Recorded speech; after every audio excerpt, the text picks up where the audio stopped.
The Galactic Union was the most powerful organization in the universe. It had thousands of planets, hundreds of species, and rules for everything. Only the strongest, smartest, and most advanced civilizations were allowed to join. So when Earth was invited, the galaxy laughed. Humans were new, weak, primitive. Most alien races believed Earth had nothing to offer. Some even said Earth would embarrass the Union, but they still sent an invitation, just to be polite. The humans arrived. In a small, older-looking ship. No weapons, no escorts, just 5 people in plain black suits. They walked into the Grand Council Hall, quiet and calm. No one knew their names. They didn't introduce themselves with long titles like other races did. They just said, "We're here to learn." The hall was silent for a moment. Then, filled with soft laughter, the Varnak's ambassador whispered, "Learn? From us?" Others chuckled. Some openly mocked the humans. But the humans didn't react. They listened. They watched. And when the Supreme Chair asked if Earth had any questions before joining, the lead human, a man named Rin Carter, said something strange. "Yes, show us your most dangerous war simulations." The room went quiet. Some thought it was a joke. Others thought he didn't understand what he said. But Rin stood still, calm, serious. The Bracca general, a tall creature with 4 arms and glowing eyes, leaned forward. "Why would you want that? Earth is not ready for such things." Rin smiled. It wasn't friendly. "We'd like to observe how the galaxy fights." The laughter came back, louder this time. But the humans didn't move. They stood like statues. Later that week, Earth's request was granted. They were allowed to send 1 observer to each of the major war academies. These were schools where elite soldiers trained. Some aliens were upset. They didn't want humans watching their secrets. But the council allowed it, because they thought humans wouldn't understand anything anyway. At the largest academy, a human officer named Captain Arya Chen arrived. She wore no armor, no weapons, just a recording device and a notebook. She sat quietly in the back of every class, every battle drill, and every tactical meeting. She never asked questions. She never interrupted. The instructors ignored her. The students mocked her behind her back. "She's wasting her time," one lizard-like cadet said. "Humans can't even fly a combat drone." "She probably thinks our tech is magic," another laughed. But Arya kept writing in her notebook, every day, quietly. Then something odd happened. One of the instructors, a retired warlord named Threx, reviewed training footage. He noticed something. Every time Arya observed a test, her eyes moved differently. She wasn't watching like a beginner. She was tracking, calculating. He zoomed in on her hand. Her notes weren't just words, they were diagrams, battle strategies, counterattack patterns. He showed the footage to another general. "She's not just watching," Threx said. "She's learning faster than our top cadets." Still, they said nothing, just watched her more closely. 2 weeks later, during a massive training simulation, something went wrong. A group of young alien cadets got trapped in a malfunctioning chamber. The simulation's defense bots activated real weapons by mistake. The instructors panicked. The safety systems failed. No one knew what to do. Then Arya moved. Without permission, she stepped into the chamber. She didn't even flinch when lasers fired near her. She picked up a fallen energy shield, reprogrammed it, and activated a pulse that knocked out the bots. The whole thing lasted under a minute. The room fell silent. Even the instructors stood frozen. One cadet whispered, "How did she do that? She's just human." But Arya didn't answer. She simply said, "Simulation ended. Everyone alive. Mission success." Then she walked out. That night, the footage spread quietly among top military leaders. Some were impressed. Others were afraid. Back in the Grand Council Hall, Rin Carter received a message. He looked at it, then closed his eyes. He turned to the council and said, "Earth is ready to begin its studies." One ambassador asked, "What will you study first?" Rin didn't smile this time. "We'll start with how you win wars. and how you lose them. No one laughed after that. Not anymore. The humans had arrived quietly, with no power, no threats, and no glory. But in just a few days, they had done something more dangerous. They made the galaxy curious. And then, they made it afraid. The alien instructors thought humans were weak, slow, soft. When Earth sent a small group of cadets to train at different war academies, most believed it was a waste of time. These academies had trained warriors for centuries. Some species had been fighting wars before humans discovered fire. To them, humans were like curious children stepping into a battlefield. The first human cadet to arrive at the Valar Combat Academy was Lieutenant Mason Reed. He looked too calm. No sharp claws, no thick armor, just regular bones and skin. The Valar students, who had scales and red eyes, laughed when they saw him. One said, "Careful, human. Training here can break bones." Another joked, "Or minds." Mason didn't respond. He simply nodded and followed the group. Every day he showed up early, took notes, and completed the training drills. But something was wrong. He kept failing. During the first agility test, he was too slow. During the strength drill, he dropped the heavy weapon. In the battle simulator, he lasted only 17 seconds. The alien students made jokes. The instructors sighed. The Valar war chief, who ran the academy, even suggested sending him back to Earth. "He's not ready," the chief said. "Humans are not built for real war." But they didn't send Mason back. Earth didn't request a return. Mason kept showing up. Then something strange began to happen. One instructor, an old soldier named Jarek, liked to watch security recordings late at night. One evening, he noticed something strange on the cameras. After everyone left the training chamber, Mason returned alone. He was wearing full gear, sweating, bleeding, but he kept repeating the same drill, over and over again, until he collapsed. The next night, he did it again. Jarek told the others, but no one believed him, so he showed them the footage. "Look at this," Jarek said. "He's failing the test during the day, but at night, he's improving. Faster than anyone I've ever seen." Another instructor frowned. "That's impossible. He doesn't even have regeneration cells. He's just human." "But look at how he changes the drill," Jarek replied. "He adjusts the angles, the timing, the tactics. He's not just repeating. He's learning." Word spread through the academy. A few students started following Mason secretly. One night, a Valar student watched from a vent. Mason was limping but still moving. He reset the simulator himself. When the program started, he dodged the drone's laser, then another. Then he destroyed the drone in just 5 moves. The next morning, during official tests, Mason failed again. On purpose. His punches were slower, his movements too wide. Everyone still laughed. But the instructors stopped laughing. One day, the war chief called Mason into his office. He stared at the human for a long time. "Why are you hiding your real skills?" he asked. Mason just replied, "We're still observing." "Observing?" The war chief repeated. "Yes," Mason said calmly.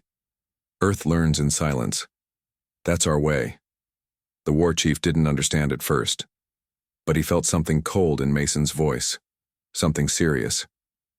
Later that week, the academy ran a live combat exercise. 2 squads were chosen, one full of the best alien cadets and one with new trainees, including Mason. The instructors expected a short fight, but that's not what happened. In the first 2 minutes, Mason's squad broke enemy defenses using tactics never taught at the academy. In the next minute, they captured the objective. The top cadets were stunned, defeated without even understanding how. The crowd watching was silent. The Valar war chief stood slowly, eyes wide. "That was not training," he whispered. "That was war." Someone asked who taught him that. No one had the answer, because the truth was terrifying. No one taught Mason. He taught himself. Later that night, a secret report was sent to the Galactic Council. It said, "The human cadet has shown advanced strategic behavior. He learns at abnormal speed. He adapts without instruction. This may be dangerous." In the shadows, other alien commanders began to watch Earth more closely. How did their minds work? How could such a young species learn so fast? No one knew. But one thing was clear now. The humans were not failing. They were studying. They were hiding. And when they stopped hiding, the galaxy would never be the same.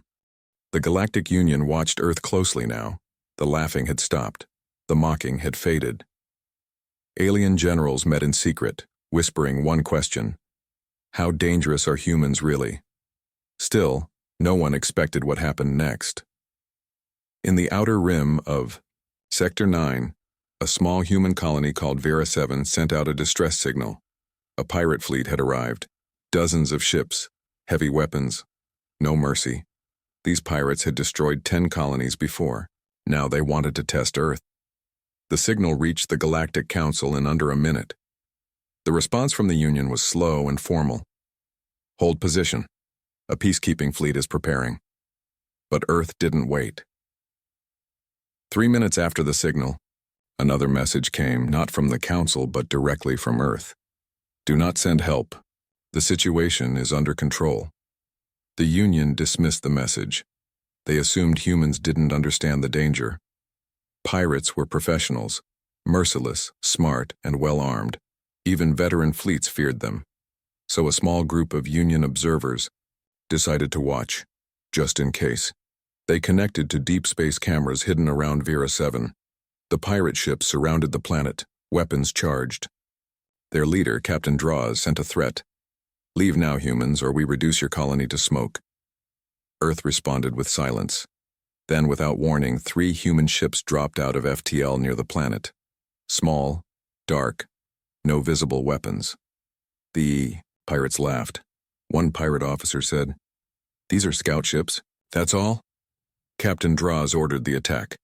Missiles launched. Plasma cannons fired. The space between the two forces lit up like a burning sky. But the human ships didn't move.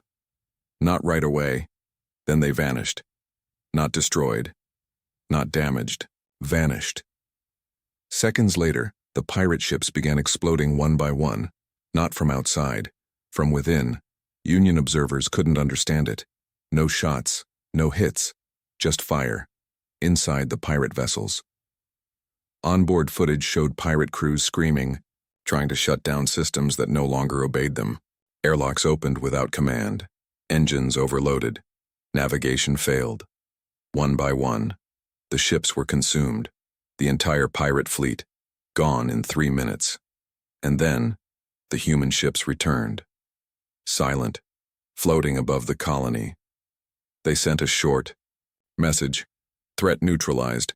No human lives lost. No pirates left. The alien observers were speechless. Back at the Galactic Council, there was panic. Military analysts replayed the footage again and again. What weapon did Earth use? What was that technology? How did they do it so fast and so clean? Some believed Earth had developed a new AI virus, something that could hack a ship's systems in seconds. Others whispered something worse, that humans had found a way to fight without being seen. The Union sent a request to Earth for an explanation. Earth answered with one sentence. We responded proportionally to the threat. That was it. No data, no details, no bragging, just silence. But the galaxy heard something louder than words. A warning. The pirates were feared across sectors. No one had stopped them so completely, not even the Union's best fleets. And Earth did it with 3 ships in 3 minutes. At the Valar Combat Academy, cadets who once laughed at humans now studied their tactics like holy texts. At secret alien bases, commanders rewrote their defense protocols, just in case Earth ever became hostile. And in the council hall, a new rule was quietly discussed. Never provoke Earth. Not again. But deep inside Earth's command bunker, far away from the stars and cameras, the officers said nothing. They simply updated the file. Operation. Shadow response. Test complete result. Full effectiveness. 0 trace. A junior officer asked, "Should we tell them what we did?" The commander looked at the screen, expression cold. "No, he said. Let them stay afraid. It's better that way. Outside, the galaxy returned to normal, but it wasn't the same, because now they knew something terrifying. Humans didn't need big fleets. They didn't need loud battles. They didn't even need to fire a shot. All they needed was 3 minutes. After the battle at Vera 7, fear spread across the galaxy.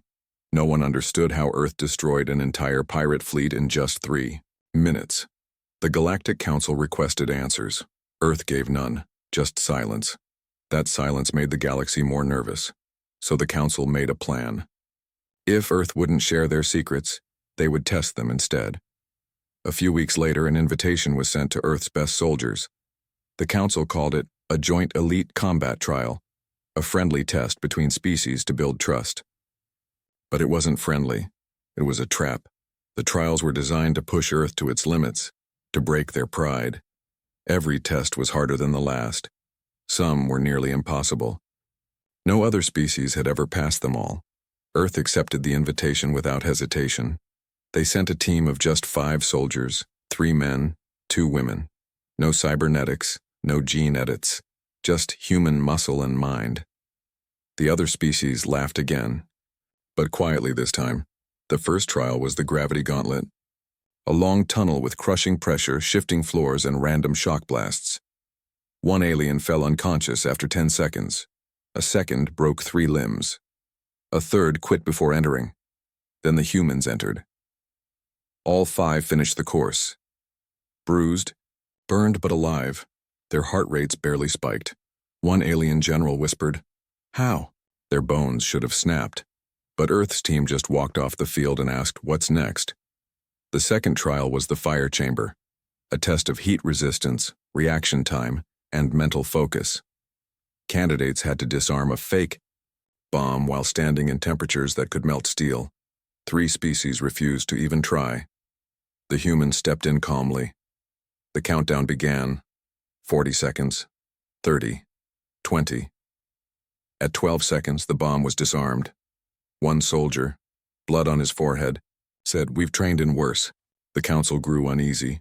The third trial was mental pressure simulation, a deep AI-driven test designed to simulate pain, fear, and guilt, forcing the subject to break down from the inside. Many failed within minutes. Some screamed. Others begged to stop. The human team was silent the entire time. Inside the chamber, one of them, Lieutenant Naomi Park, faced the most brutal hallucination. Her family dying, her home destroyed, her body breaking. She didn't cry. She didn't move. After the simulation ended, the room scanned her brain. The results shocked the analysts. "She never believed the illusion," one scientist whispered. "She controlled her own mind. No one had ever done that before." After that, the other species started watching differently, not with pride, not with amusement, but with fear. The final test was supposed to be impossible. It was called the Dead March, a 70-kilometer run through unstable terrain, full of traps, with 0 rest, no food, and only 6 hours to complete. Only one being had ever finished it before, and he lost an arm. The human team didn't just finish. They set a new record, 5 hours, 40 minutes. At the finish line, one alien commander stepped forward. "How far can your kind go?" he asked. Captain Elias Ward looked him in the eye. "We don't know," he said. "No one's ever pushed us far enough." That night, the council held an emergency meeting. They didn't talk about war or politics or territory. They talked about one thing only: human limits. Because now they realized something terrifying. Every species had a breaking point. The Braca grew unstable under too much pressure. The Varnax lost focus in extreme cold. The Valar cracked under emotional stress. But humans, no one had found the edge yet. No matter how hard the tests were, humans adapted. Humans survived. Humans kept going. And worst of all, they got stronger. The final report was classified, but the secret whispered across every military command center. "We tested humanity's limits and found none." Earth never bragged, They didn't post footage. They didn't give speeches. They just returned home quietly. But the galaxy was no longer laughing. Because now they saw the truth. Earth was not a young race anymore. They were becoming something else, something no one could stop. The core empire ruled 5 sectors. Their ships were fast, their weapons deadly, and their pride enormous. They had crushed rebellions, broken peace treaties, and wiped out civilizations that dared to resist. To them, Earth was still a joke. "We allow humans to live," said General Vrox, the Empire's top commander. "Not because they are strong, but because they are small." But after the combat trials, Earth's quiet strength became harder to ignore.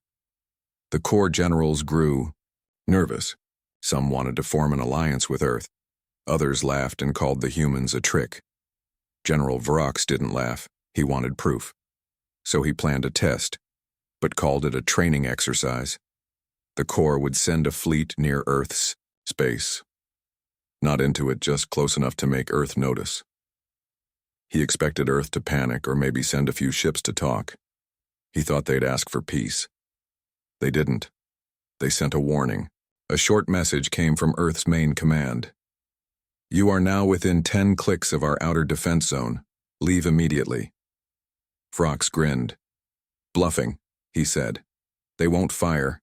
They're afraid." He ordered the fleet forward. 30. Ships armed and ready. Not to attack, just to flex power.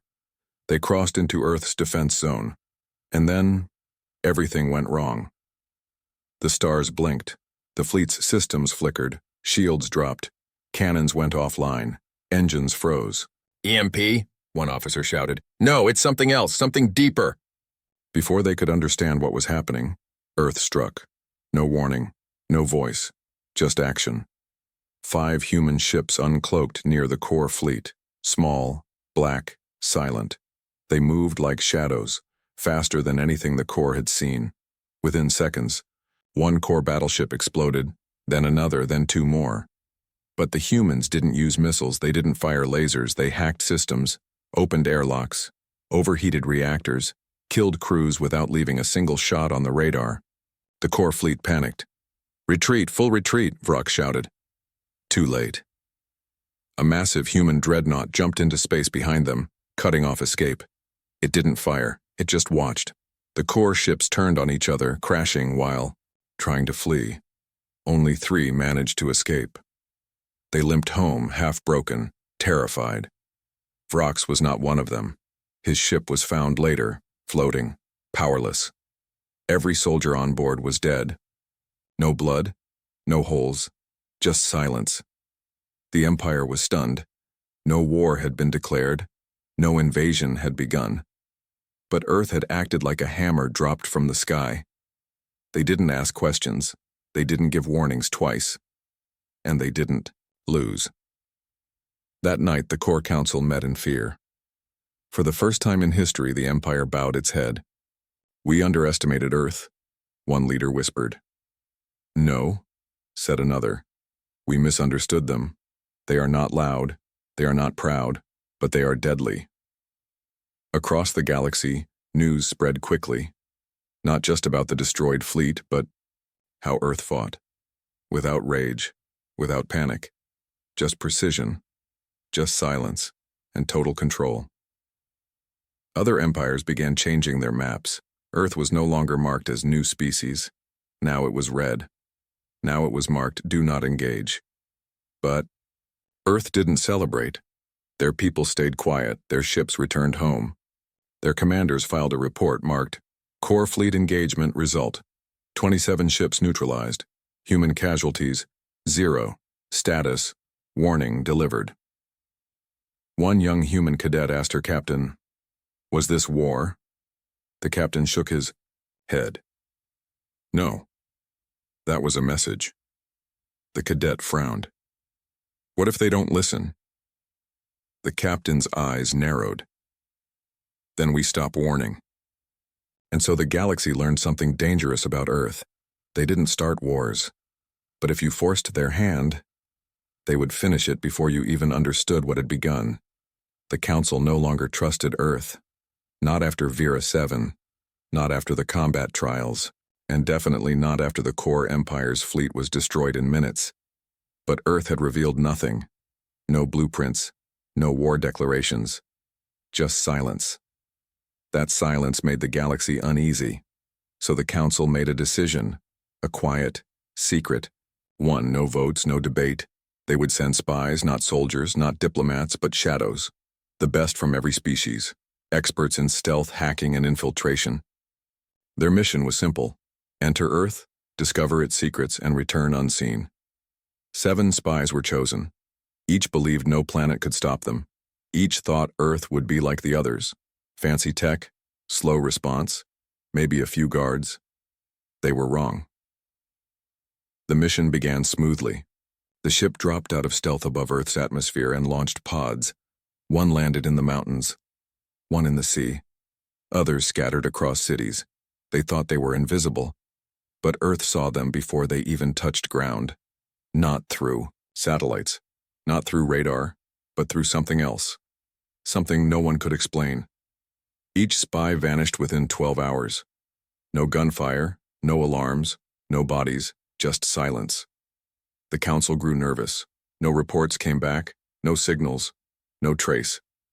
Until, one day, a message arrived. It came from the last remaining spy, a Valari named CERN. He had sent a short, shaky transmission. "I'm alive. Barely. The others are gone. I can't explain what I saw. They knew everything before we even acted. They were already waiting. Please, don't send anyone else.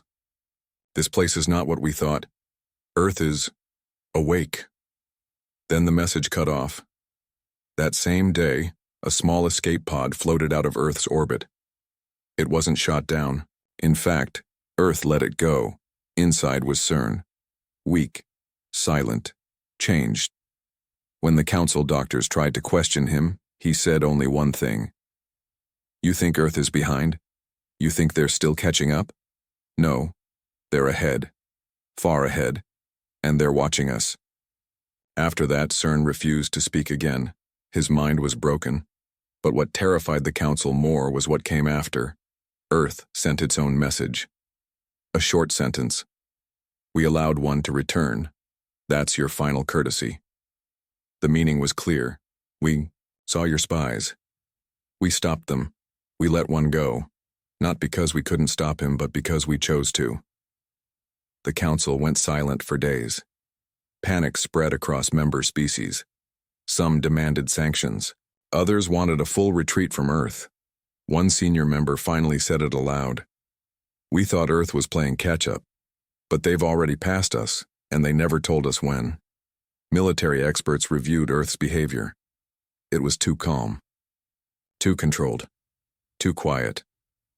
"Only predators act like this," one commander said. "The kind that doesn't need to roar, because it already knows it's the strongest thing in the jungle." From that day on, no more spies were sent to Earth. Border. Posts were pulled back, monitoring stations shut down. The galaxy finally understood. Earth didn't need to threaten anyone. It just needed to exist, because the deeper you looked into Earth, the more terrifying it became. And if Earth ever chose to truly go to war, no one would see it coming. No one would stop it. And by the time you knew it started, it would already be over. The galaxy had watched Earth for years. At first they laughed.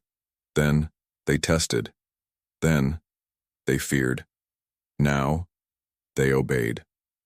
No one dared attack Earth anymore. Not after the spy mission failed. Not after fleets vanished without warning.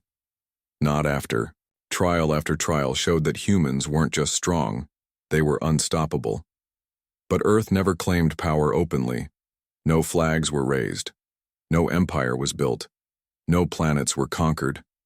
Still, Earth's power grew, quietly, calmly, like a storm waiting behind the clouds. One by one, smaller worlds reached out to Earth, not to control them, but to join them. They wanted protection. They wanted training. They wanted to stand with the humans, not against them. Earth accepted each offer with just 2 rules. 1. No slavery. 2. No war unless it's the last option. Some tried to test those rules. They were never heard from again. The Galactic Council, once the highest seat of power, began losing control. Meetings were shorter, voices were quieter, decisions were delayed, waiting to see what Earth would do first. In private, leaders whispered, "We are no longer the center of power. Earth is. They just don't care about sitting on our throne." The change didn't happen in a single battle or day. It happened in silence. Earth began building things no one understood: ships that didn't make sound, weapons that didn't fire bullets, machines that seemed alive. But they never showed off. They didn't need to. Other species started copying Earth's tactics, their training, their structure. Human military schools became the standard. Human diplomacy became the language of peace. Human methods became the law of war. And still, Earth said nothing. It just watched, just listened. Until one day, something changed. A rogue artificial species, the Zarn Collective, attacked a peaceful system under Earth's protection. It was meant to be a quick harvest: steal resources, kill the weak, move on. But the system had made one small request before: "Earth, will you protect us?" And Earth had said yes.